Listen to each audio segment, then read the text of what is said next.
come to the right place. My name is Marc Mero, and welcome to our championship presentation. Man, I am so excited to be here.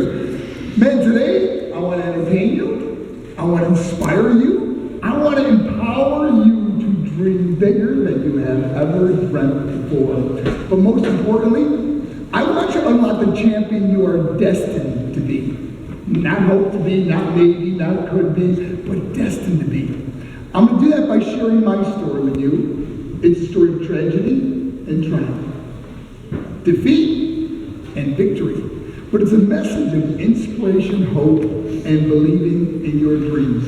And there's two words you have to remember from today's presentation. Those two words are, I believe. Let me just use those two words. Just say, I believe. Come on, let's raise the energy now. I believe. All right, that's better, man. Now, I'm going to share with you guys where my good choices took me. And unfortunately, I'm going to be very honest with you guys and share with you where my bad choices took me. I'm going to share some relevant stories with you guys. Maybe something that you have gone through. Maybe something you are going through right now. Or maybe it's something you'll go through in the future. There might be some laughter. There might be some tears and everything in between. But most importantly, when you leave this school today, I hope your life is forever changed in a positive way. Now, to share my story, I actually want to start at a place in my life I think many of you can already relate to. Unfortunately, it's when I had my first setback. It's when my parents got divorced. I grew up in one of the worst drug and gang-infested neighborhoods in the west side of Buffalo, New York. In fact, this was one of the apartments I grew up in right here. But it's also where my life started to change. This is part of the story I'd really like you guys to hear. That was my bedroom right there in the middle. And I've always been a dreamer. I dreamt of a better life for myself and my family. And I started writing down my dreams and goals in this little book that I had this old broken down desk that had like cinder blocks holding it together. And I had this little book on there. And I would write down my dreams and goals. Now, the dreams and goals of a little boy that would eventually come true. Why? Because I wrote them down. More importantly, it's about the action we take towards dreams and goals. Now, I'm going to share with you guys some of mine that I wrote down. And what I'd like you to do is I'd like to just exchange them for your own. We all have dreams and goals and passion. Now, like I said, most of the things I wrote down, they're materialistic things. I was poor, okay? I wrote down, I want a black Cadillac. I want a speedboat. I love sports on television, so I wrote down, I'm going to be a professional athlete. Not only am I going to be a professional athlete, I'm going to win Rookie of the Year. I wrote it down. I hated living like this. My mom's room was that room right there on the end. And my parents got divorced. It was really hard on my mother. She had to work 2 jobs to support us.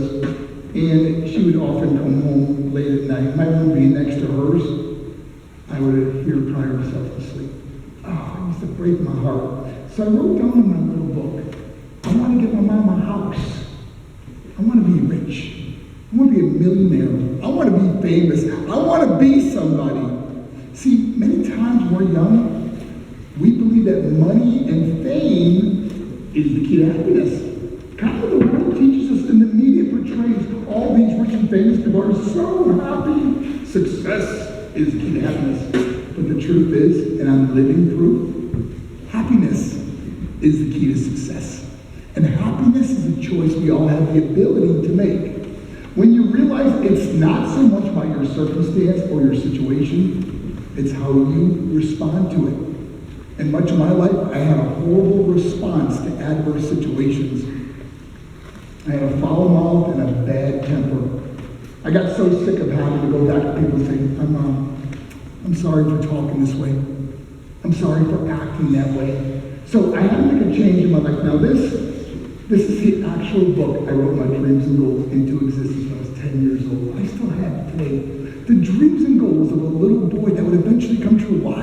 Because I wrote it down. But more importantly, it's about the action we take towards dreams and goals. Now, what I'd like to do is I'm going to challenge every student here. This is going to be great. At the end of our presentation, you're all going to get a goal setting card, okay? And in front is a picture when I used to wrestle. What's important is what's on the back. It says, the best way to accomplish your dreams and goals is to write them down and take action towards them. Now here's the key. key. Now, someone challenged you to write your dreams and goals down, but here's the key, and this is what changed my life and continues to change my life. Once you write it down, you need to put this somewhere where you have to see it. If your parents let you put it in the refrigerator at home, your bedroom wall, a drawer you pull out every day, your locker, somewhere where you have to see it. The more you see your dreams and goals, the more likely you are to take action towards them and be accountable. There's been so many studies about it. Actually, Harvard University just did a big study about this too. I travel all over the world now. I meet adults all the time. They always go, you know, Mark, I always wish I would have done that. I never want you to go through life with regrets for what you could have done or you should have done if you had just taken action towards dreams and goals. Now, as I share with you some of mine, listen, one of the things I've always wanted to do was I've always wanted to be an author, write a book. I'm the most unlucky guy to write a book, okay? I can't even spell good. You ever work like on Microsoft Word, like you spell a word wrong, like 5 words pop up. Okay, which one? I don't know. So here's what I did. In 2008, I decided to write a book, me. I took a Post-it note and I wrote book 2010. In other words, I gave myself 2 years to write a book. I took the Post-it note and I stuck it on my computer. Now, every day I got in front of my computer, what did I see? My dream, my goal, my deadline. Now, I'll be totally honest with myself. I gave myself 2 years. I'll be totally honest. My first year, I didn't really write a whole lot, but the thing is, I'm seeing this every day. And then all of a sudden it hit me, it's like I got, oh my gosh, I got a year left. And that's when I started writing almost every single day. I had to find an editor, publisher, how many chapters the book was going to be, cover, title, picture, everything necessary to become an author. 2 weeks before the end of the year, before 2010 came, my first book, How to Be the Happiest Person on the Planet, was delivered to my office. The reason I'm sharing this with you guys today, I would not be a published author if it wasn't for a Post-it note that reminded me of my dream, my goal. Write yours into existence, put it somewhere where you have to see it and watch how it can change your life. Now, you guys are young. Your goals and dreams can change as you get older. Here's the coolest thing. I've been doing this 9 years now, okay? I have students that saw me back when they were in middle school or high school, and they've already, 6, 7, 8, 9 years ago, they sent me a picture of their goal-setting cards. They've already graduated from college. Their dreams and goals are now a reality in their life.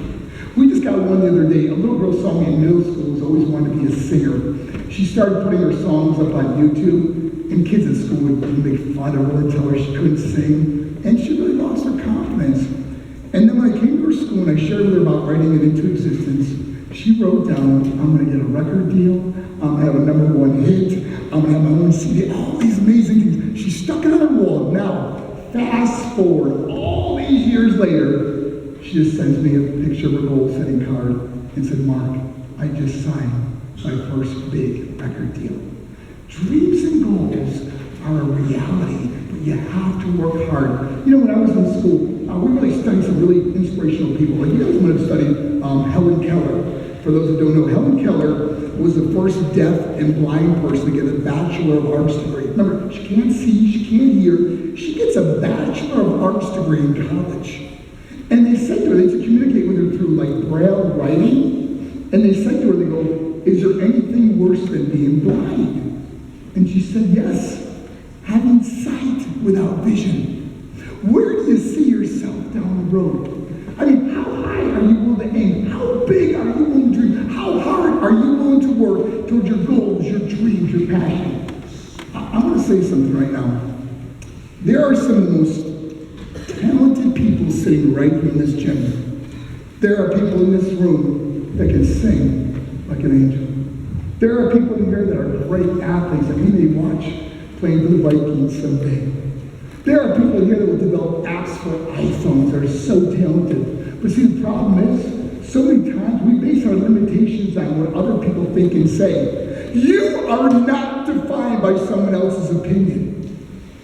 Some of my biggest dreams and goals are still ahead of me. I often don't share this, but I want to share one of them with you guys today. There's a reason why I'm going to do this. One of my biggest dreams and goals is to see a movie made of my life story. And when you guys see this presentation today, you're going to understand it a little better. So what I did, remember, I want to see a movie made of my life. So what I did was I took a Post-it note and I wrote Mark's Movie 2017. This is last year I did this, okay? I took the Post-it note and I stuck side of my computer. That's what's on my computer right now. Every day I get in front of my computer. Now it's on my laptop, actually, when I travel with. So I see it every day. Now, here's the amazing thing that happens when you have goals, dreams. Can you turn that down a bit off? Can you keep it back the way it was? Oh, you can't see me? I'm sorry. Okay, well, if that helps, I just want to make sure you guys can see. Can you guys see the screen and me? Okay, cool. Okay, so here's the amazing thing that happens. When you have goals, dreams, and passion, it's like people are assigned to show up in your life. They'll show up when you need them the most. 2 weeks after I stuck this on my computer, I get a call from TV 45 in Orlando, Florida. And they said to me, they said, Mark, we'd like to do a documentary on you. And I said, that's cool. They go, you're never going to believe who's going to direct it and produce it. I said, who? They said, David Nixon. Now, for those who don't know, David Nixon had some of the biggest movies at the theater. And he comes out with his staff to a middle school presentation, just like this. And he watches my presentation, and when it was done, he saw me, meet with some of the students. He comes over and goes, Mark, is there any way we can go have lunch? I said, sure. I didn't have another presentation that day, so I had time. I'm sitting across the table from him. He goes, Mark, that presentation was amazing. He goes, I got to do a movie on your life. I go, I know, I wrote it down. Now, hold on a second. Let's fast forward. Let's say it's 2017. You guys go, I remember he came to McCrae School. He said, there's going to be a movie on his life. I don't see no movie, man. Would you consider that failure? It's not aiming high and missing. Failure is aiming too low and hitting. And you have to ask yourself, where's your aim right now? How high are you willing to aim? How big are you willing to dream? How hard are you willing to work towards your goals, your dreams, your passion? Life passes so quickly. I want you to go after it. Go after your dreams and goals. Write them into existence. Put it somewhere where you have to see it, and I hope after you're done with college, all of a sudden I get a picture of this gold sitting card that says, Mark, I'm running the company. Mark, I just signed my record deal. Mark, I'll be starting for the Vikings this Sunday. I want to see your dreams and goals, write them into existence. I became an all-star in football and hockey, but I found my true passion in boxing. I became a 4-time New York State boxing champion. And to continue my journey with you guys, let me take you back to when I was a boxer.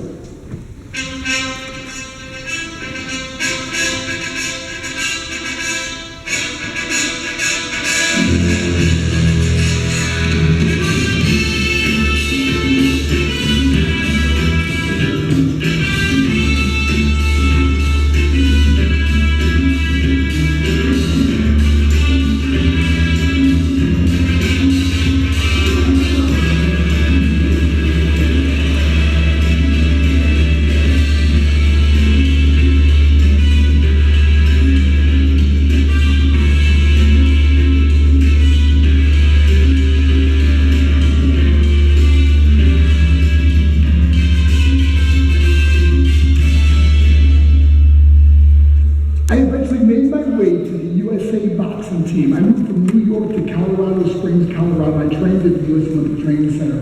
While I was with the U.S. boxing team, I realized I was one of the best boxers in the whole country, so I decided to turn professional in boxing. All the dreams and goals I wrote down in this little book are about to come true because I'm going to become a millionaire. I'm going to get that black Cadillac. I'm going to get that speedboat. I'm going to get my mother a house. I'm going to build myself a big house. All my dreams and goals are about to come true. So I fly home from Colorado to New York, and I turned professional in boxing. I had my first professional boxing match scheduled in my hometown. I have never trained harder for anything in my entire life. I ran more miles. I did more wind sprints. I sparred, I hit the heavy bag. I did everything necessary to become a champion. 2 weeks before my first professional boxing match, I had my nose shattered in an accident. I needed reconstructive surgery, and the doctor said it would be almost a year before I'd come back and start having full contact. And my mom was with me about to wheel me in for my surgery. Like, I'm on this journey, going to the surgery. My mother's like running beside me, holding my hand. She goes, Mark, don't worry. You're going to come back in 1 year. You're going to be champ of the world. See, the greatest gift my mother ever gave me, she believed in me. She empowered me to believe in myself. Now, some of you students are going to be able to relate to this. You moms and dads that are here, you guys are so guilty. My mother would be at all my sporting events. Let's say I was playing football. My mother would be on the sidelines, and if the play on the field started going one way, my mother would run along with it. She would run along with us, like, I'd be like, oh my gosh. I'd get in the huddle with the guys and go, Mark, man, is that your mother? No, I never saw her before in my life. I can never imagine not hearing that voice, but moms and dads don't ever stop doing that. But anyways, the surgery went great, and after the surgery was over, it was the first time I could ever remember, like, I had all this free time on my hands. I remember I can't train, so I wasn't getting ready for a hockey game, a football game, a boxing match. And sometimes when you have a lot of free time, you're presented with a lot of choices. And I started making some really bad ones. I mean, life-changing bad choices. The first thing I did wrong, and please listen to this, I started hanging out with the wrong kids. And these so-called friends, they're going to parties, and at parties they're drinking and getting high. And I follow right along with them, but don't worry. I'm coming back in 1 year, I'll be champion of the world. Next thing you know, I'm with my friends at the party, and I'm doing exactly what they're doing. And I'm drunk and high, walking around the party going, hey guys, I'm coming back in 1 year, I'm going to be champ of the world. I do this week after week, month after month. 1 year turned into 2 years. 2 years turned to 4 years. 4 years turned to 10 years of my life of drug and alcohol abuse. And the only job I could get with my limited high school education was in construction as a laborer. This is one of my jobs, digging swimming pools. I remember being at the bottom of the swimming pool thinking, how did I get here? How did I throw away 10 years of my life? I wanted a black Cadillac. I wanted a speedboat. I wanted to get my mother a house. I wanted to be rich. I wanted to be famous. I wanted to be somebody. I threw it all away because of who I chose to surround myself with. We become who we surround ourselves with. Your friends, they're like elevators. They're either going to take you up or they're going to take you down. They're going to take you up or they're going to take you down. You show me your friends, I will show you your future. How do I know this? I hung out with losers and I became the biggest loser of them all because I gave up everything I dreamt about as a 10-year-old boy because of who I chose to surround myself with. The saddest part about my drug and alcohol abuse, the people I hurt the most were people that loved me the most. My friends would drive me home at 2, 3, 4 in the morning. We'd be drunk and high in the car. We'd pull up in front of my house in New York. They go, Mark, the lights on. Oh, man, my mother's up. See, my mom wouldn't go to bed until she knew her son was still alive. My mom would sit in this old chair in the living room. The only way I'd get to my bedroom, I had to walk by my mother in the old chair. I hated those walks. I'd walk in, she'd say, hi, Mark, how was your night? I go, it's good, Mom. I'm just going to go to bed. She goes, can I please talk to you for a minute? I go, Mom, I'm tired. I'm just going to bed. She goes, Mark, I haven't seen you all day and all night. Can I please talk to you? I said, just leave me alone. You bug me. And I'd slam my bedroom door on one person who believed in me. I have a little brother. My little brother's name is Guy Christopher. Now, Guy Christopher is 13 years younger than me. He tells anybody who listens, when I grow up, I want to be like my big brother Mark. See, my brother also wants to be a professional athlete. My little brother, man, all-star baseball player, wants to make it to the major leagues. When he was younger, he used to wear his little baseball suit everywhere. He'd come over and go, hey, Mark, can you pitch me something? I go, Guy, not today, we don't have time for that. And he'd take the ball and he'd like just toss it and catch it. I go, what? I'd say, you want to play catch? I said, no. What's wrong with you? Can't you hear? And he'd look at me and say, can I just hang out with you? Get out of here, little punk. I'd take his ball and just throw it as far as I could. My brother would never talk back to me. He was so much younger. But he would run away after his ball. And when he got far enough away, he'd always stop. And he would just look back. And it was a look as if to say, I just want to hang out with my brother. Get out of here. I have a little sister. My little sister's name is Andrea. Now, Andrea's also much younger. She used to do something I could not stand. And to the parents, I can remember this. She used to go, I'm sitting next to Mark. I call it. Remember the old I call it days? So whenever we got in the car, went to dinner or a movie, she's like, I'm sitting next to my brother. I called it. And like a crazy girl, she'd run for the chair. I go, are you kidding me? Get out of here! You are such a loser. I can't tell you how many times I watched my little sister Andrea. Her eyes would well up in tears, and she'd want to blink. She'd let me see her cry. That's how I treated my family. It's so ironic about sharing this with you guys today. Now that I travel all over the world, over 1,500 schools, I realize something so important. We all have an impact on each other's life. Whether it's positive or negative, we have an impact on each other.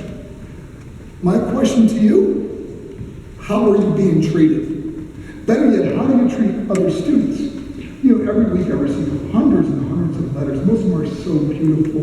In fact, when you guys get my card right here, on the back is my information. Follow me on Instagram or Twitter or Facebook. I write positive things every day.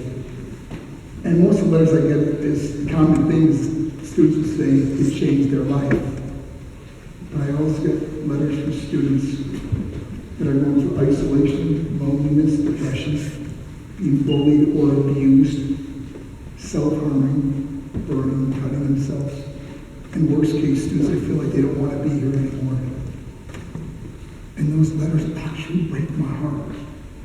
But as I travel around the world, I spent countless nights at my hotel room answering back to those students and letting them know that there is hope.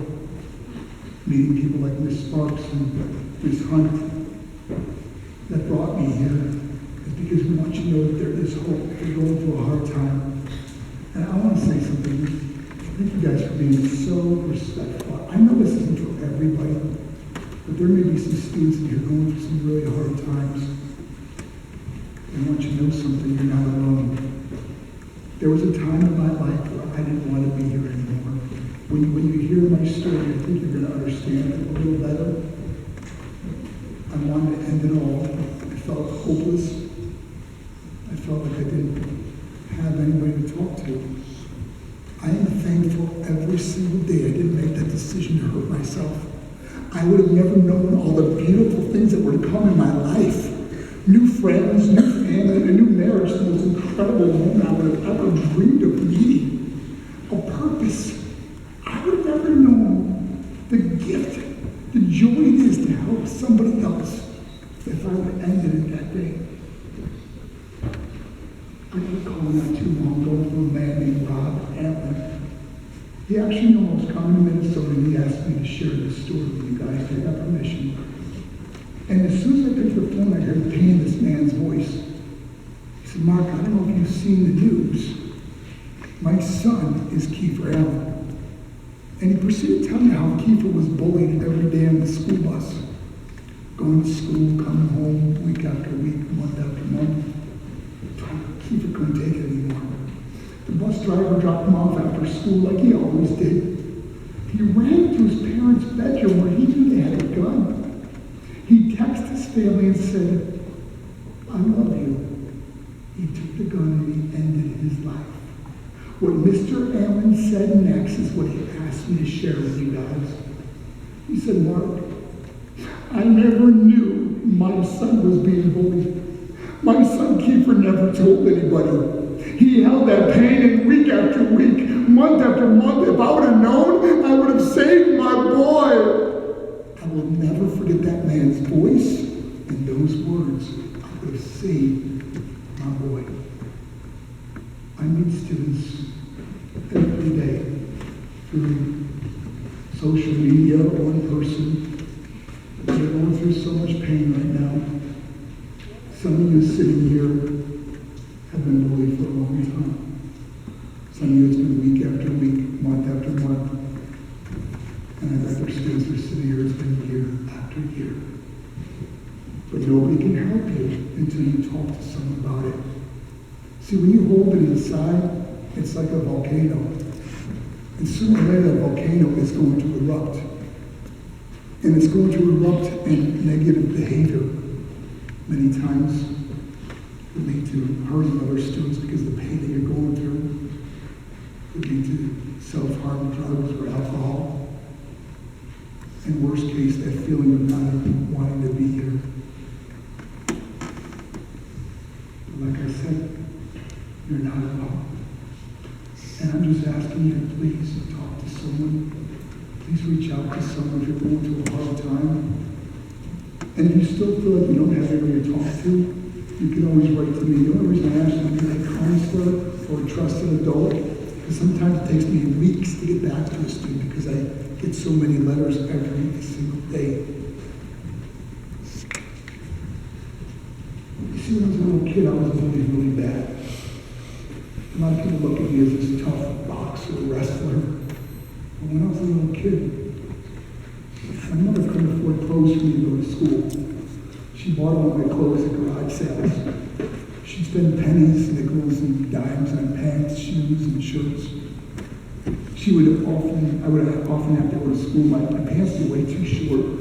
And the old shoes she bought me, like the heel would come undone. And I was sitting in class, and this student stands up in front of everybody. He goes, "Hey, Mero, I got a shirt just like yours, man. I got the exact same shirt." So mine's got a red stain on the arm. Without even thinking, I just lift my arm and there's a red stain. He goes, "Man, that is my shirt. You got my shirt on. You got that at a garage sale. Man, you're a bum." And the whole school caught out that word bum. That became my name. Everywhere I went, that was my name. "Hey, bum, where you going? Garage sale? Nice shoe. Hey, bum, I think that's my shirt." I would have to get them to bother me, or I didn't hear them.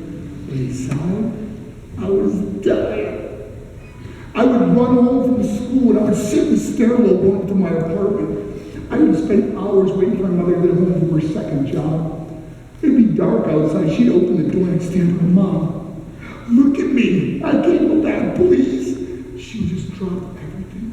She'd grab a hold of me so tight. She'd start crying and tell me how much she loved me, how sorry she was. And she said, "Mark, it's not what's on the outside that matters. It's what's on the inside." But when you're just a little kid, you don't want other kids to notice. You want to slide under the radar. You just wish other kids liked you. But back then, I was bullied in front of a small school. But now, fast forward to 2015, and you put them up on all the social media. And they wake up in the morning, they read how ugly and stupid and worthless you are, and you should die? Are you kidding me?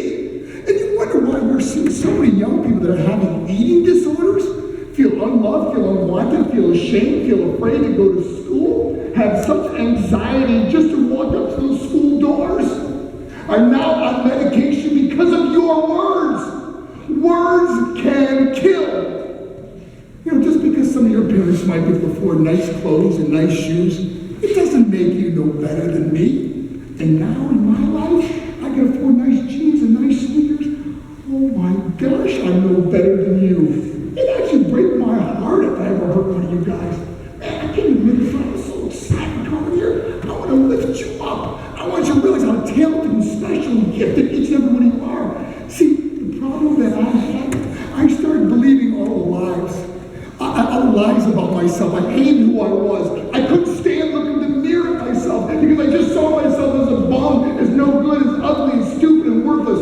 But when I learned to value myself, when I learned how to love myself, I started to change the world. And let me tell you something, there are students in here that are going to change the world. There are students in here that say, "I'm going to make a difference in my school. I'm going to make a difference in my home. I'm going to make a difference in someone else's life.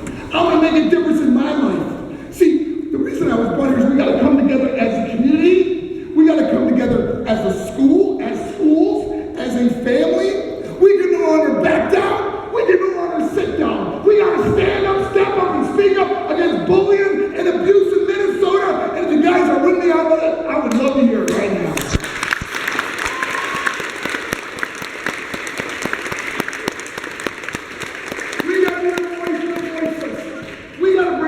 the students who have been here. We have got to become the solution and no longer the problem. Now, I'm going to say something right now. Do not point your finger at another student.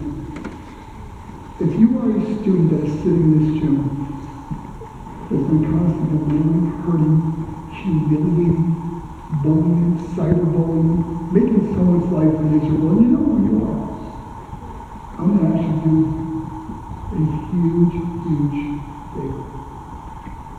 By the end of tomorrow, at the latest the next day, pull that student aside that you've been hurting and just say, hey, I'm really sorry. I'd like to be your friend. Not only may you have a friend for life, but you know whose life is going to change the most? Yours. Because you cannot continue this behavior. I've been doing this a long time. The sad part is those people that hurt other people, it comes full circle.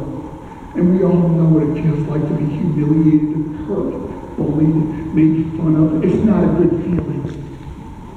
Your life can forever change if you do that.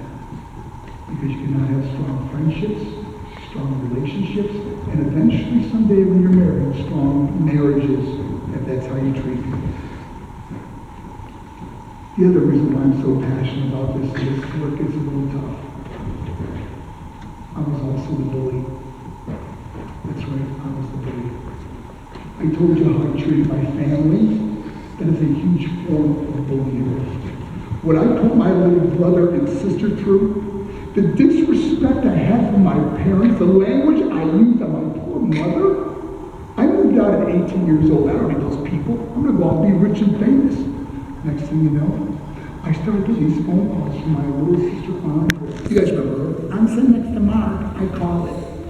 She would leave me, I just would see her calling. I wouldn't answer the phone. She'd leave me these 2-3 minute long messages. I miss you so much. I wish you'd come by and see everybody. I'm getting ready to graduate from high school. I can't wait to see you at the high school graduation. It's going to be so much fun. I love you. Blah, blah, blah, blah, blah. I never had time.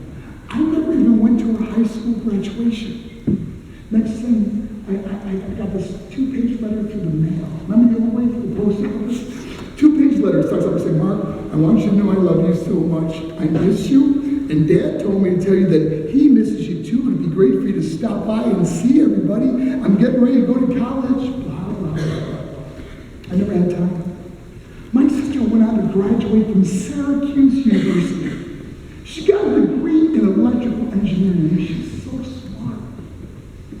She applied for her first job at a company called General Electric in Syracuse, New York. And she wanted this job so that she would just sit by the phone. And I remember I had to swing by the house. So she left the door open. And when she saw me, she's like, oh. She just grabbed me when we go. She said, Mark, I got the job. She was so excited. She had to get a routine physical for her new health insurance at General Electric. It was at that physical they found my sister Andrea. She had cancer. She went through radiation and chemotherapy and she lost all her hair, but she never lost her will to live. I mean, she never complained. She was always worried about me. Mark, are you okay? My sister Andrea fought so bravely for 8 months. And I was sitting at her hospital bed that fateful day when she died. When I was due to sit next to my little sister today, what I had to do, I call it choices. We are defined by our choices. But sometimes in life you get another chance. Sometimes, at this point in my life, I was now 30 years old. Years and years of drug and alcohol abuse, working paycheck to paycheck to support my family. I had a bunch of friends over my apartment, and my buddy had my remote control for the television and wouldn't give it to me. So he starts flipping through my TV channels, and all of a sudden, he lands on professional wrestling. I go, whoa, stop there, let me see this. As I'm looking at the television, I get this overwhelming feeling. guys, I can do that.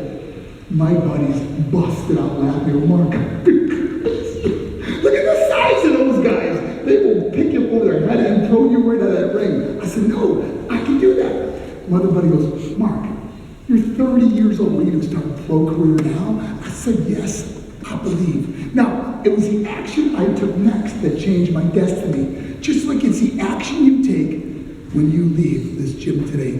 What will you do different tomorrow that you didn't do today towards your goals, your dreams, your passion? Will you write them into existence? Will you put it somewhere where you have to see it? Watch how it forces you to take action towards your dreams and goals and passion. Now, the action I had to take, I had to find out there was a wrestling school. I didn't know how to wrestle. I was living in Venice, Florida. There was one in Tampa, Florida, about 60 miles apart. I drive there after work on weekends. 1 year later, at 31 years old, I signed this huge contract, and I wrote about it 21 years before it ever happened. I was voted wrestling's Rookie of the Year. Dreams come true, you have to believe. So now, all of a sudden, I got all this money. I mean, lots of money. And when you get lots of money, what do? Oh yeah, you start buying stuff. So the first thing I did when I got my signing bonus, I bought my mother a house in Sarasota, Florida, and I paid cash for it. And then I started buying all the other things I wrote down in my little book. I went and bought one of them speedboats. Now that was back when shorts were in. But then I built my first house in Marietta, Georgia, and it was parked in the driveway. I wrote about it at 10 years old. It's my black Cadillac. So now I'm rich. I'm famous. I'm hanging out with movie stars and celebrities. I'm having dinner with the President of the United States. Muhammad Ali is coming to watch me wrestle. I'm hanging out with Kid Rock. I'm touring with Gene Simmons and Kiss. Shaq's my buddy. I'm wrestling with Hulk Hogan. I got my own action figure. Actually, I got 12 of them. But then I become a millionaire. I've always wanted to live on the water. So I built another house on Amelia Island. I got everything from Wilson Park. You made it. You're rich. You're famous. I saw you on TV. I can't believe who you hang out with. You are so lucky. But then I resort to my own ways. And the first thing I did wrong, again, was the people I chose to hang out with. Next thing I know, alcohol and drugs comes back with a vengeance. Not just that, now prescription medication and pills, and my world starts spinning out of control. Alcohol, drugs, pills, bad choices, hanging out with the wrong people. But I always thought when I was a little kid, if I was only rich and famous, I'd be happy. I have never been so empty in my entire life. But maybe if I get one of those homes with a stream into a fountain and tennis court and basketball court and lots of land, because now I'm a multi-millionaire celebrity, so I got myself a bigger house. I got everything from Wilson Mark. You made it, you're rich, you're famous. I saw you on TV. I can't believe you hang out. My world's spinning out of control faster and faster and faster. Alcohol, drugs, pills, bad choices, hanging out with the wrong people. I got this beautiful home. I got everything the world will say, Mark, you made it. But because of my bad choices, I lost it all. That's when I lost everything. My wife of 10 years walked out that door and divorced me, and I don't blame her. But then I lost over 30 friends. Most of my friends died from their bad choices. Suicide, murder, but most died from drug overdose. My friends were all rich and famous. I traveled with them for 14 years of my life. Often our families would have Christmas, birthday, and holidays together. The reason why it's called a death list, it's a reminder every day I'm alive of a list I should have been on. See, I did everything they did, and some nights I did a whole lot more. I have overdosed on drugs on 3 occasions where I should have been dead. But I believe with all my heart I was kept here for a reason. I believe there are students that are sitting in this gym today whose lives are going to be forever changed, and you will never forget this as you hear the conclusion of my story. Sometimes in life, mine did. I was on a worldwide tour. We were wrestling overseas in Japan. After my wrestling match, I was in my hotel room and I fell asleep. There was a knock at my door at 3 o'clock in the morning. Just banging. So I get out of bed and I go to the door and I look through the safety window, and I could see it was a Japanese promoter. So I opened the door, and he said, Mark, you need to call home. There's an emergency. So I immediately got on the hotel room phone. I called back to the United States. I said, hey, what's going on? I said, Mark, I don't know how to tell you this. I said, just tell me what happened. And all of a sudden I started crying. I can't tell you. I said, just tell me. They said, I don't know how to. I said, just say it. He said, Mark, your mother died. I just threw the phone down. I ran out of my hotel room. I took the elevator to the lobby, and when the doors opened up, I just ran out to the street. I mean, there was no cars, there was no people. It was 3 o'clock in the morning. I walked down the middle of the street in Hiroshima, Japan, and I remember just looking up and saying, Mom, I am so sorry. I flew home for her funeral, and I was so nervous to walk up to her casket. So I just stood way in the back. I kept looking from a distance and kept thinking to myself, Mom, please wake up. Please get up. And then after a while, I finally got the nerve to walk up to her. And as I got closer, I could see my mom for the first time. And she looked so beautiful. She was dressed in white. I mean, she looked like an angel. And I just stood over her. I said, Mom, you are my hero. Everything I am, everything I hope to be was because of you. You love me so much. You gave me a life. You worked 2 jobs. You're the only one that ever believed in me. How do I repay her? By getting drunk, by getting high, by getting stupid, by hanging out with people in my house with these big smiles on their face. And my brother goes, Mark, I want you to be one of the first to know we're having a baby. I said, what? I'm going to be an uncle? He said, Uncle Mark. We were so excited. My brother got this really good job, and everybody in his new employment had to be drug screened. In other words, they had to get a blood test taken for a drug screening. Now, my brother's always been deathly afraid of blood. You might know someone like this. For example, if my brother ever saw somebody bleeding, he'd go, and sometimes the kid, he just passed right out. But as an adult, he still had this phobia. He was sitting in the waiting room at the doctor's office, and the nurse came in and called his name, so he gets out of his chair, and he starts following the nurse. And then he stopped and said, Nurse, I'm just getting really dizzy. She was okay, sit back down. And before she could come back to grab him, my little brother just passed out. He just fell over backwards. He hit his head on the floor in the doctor's office.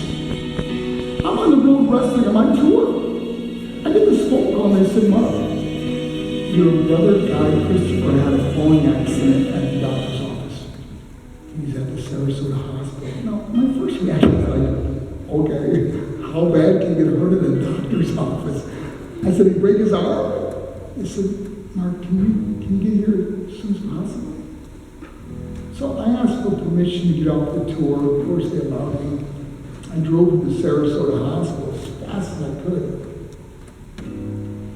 I took the elevator up to the ICU. I ran down the hall to his room, and as soon as I opened up his hospital room door and I walked in, I see these machines keeping my little brother alive. I said, no.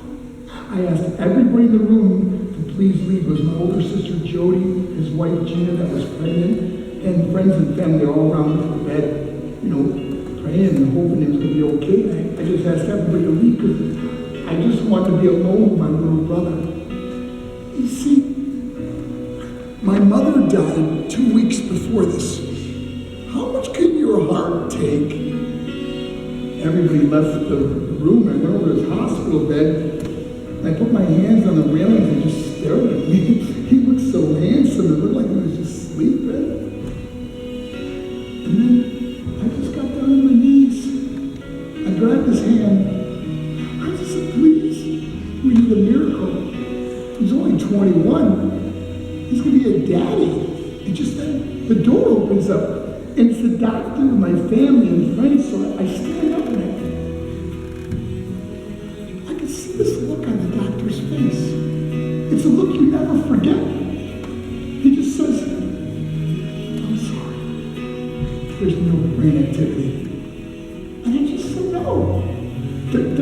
miracle. There's nothing more we can do. We've had to make the decision as a family to let my brother go. It was the hardest thing I have ever done or ever will have to do, to sit there and watch my brother die.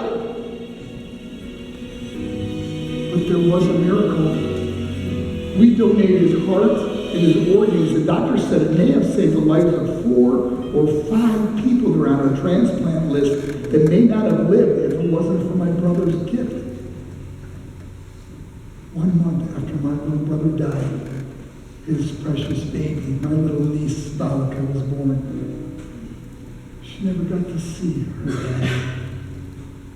She spent last Christmas with my wife, Darlene, and I, and oh my gosh, we had the best Christmas ever. And she's coming back this year. But if I could just go back in time, if I could just grab that ball, just one more time.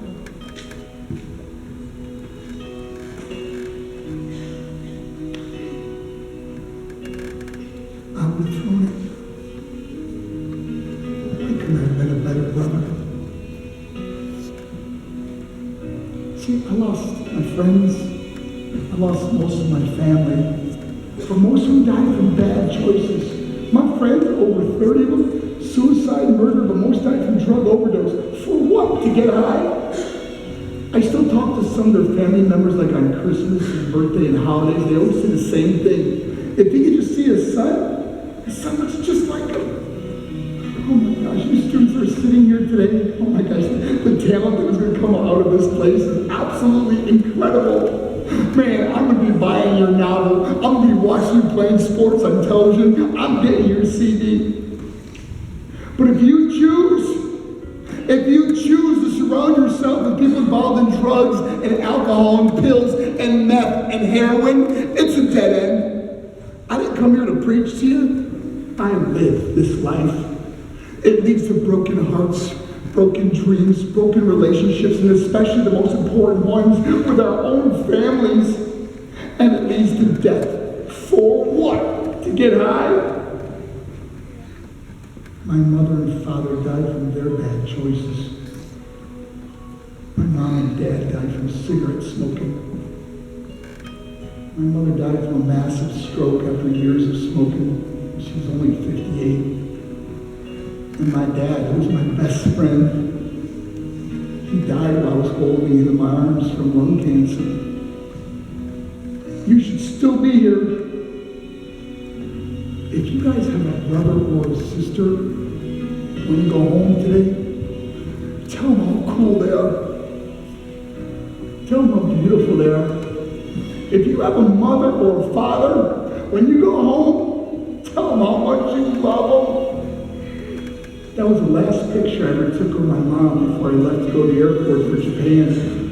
She said, Mark, before you go, can I take a picture with the belt? Sure, Mom. Turns out she was a real champ. And if your parents smoke cigarettes, just tell them how much you need them. Say, I don't have that choice anymore, but maybe you do. Maybe you can bring hope to someone who's been hopeless. Maybe you can be the light in someone else's darkness. Maybe you can make all the difference in someone else's life if we just put forth the effort. See, my whole life was about being rich and famous. That's all I cared about. I had to become a millionaire. I had to win the race. I had to win the race at the expense of my marriage, my family, my friends. For what? To be all alone in the world? That's not how it's intended to be. Life is not about winning the race. As I prepare to close my presentation, I want to show a video that I think is going to inspire every single person sitting in this gym. It's about a man that was going to win the race. Now to share this video, I got to take you back to one of the fastest runners in the world.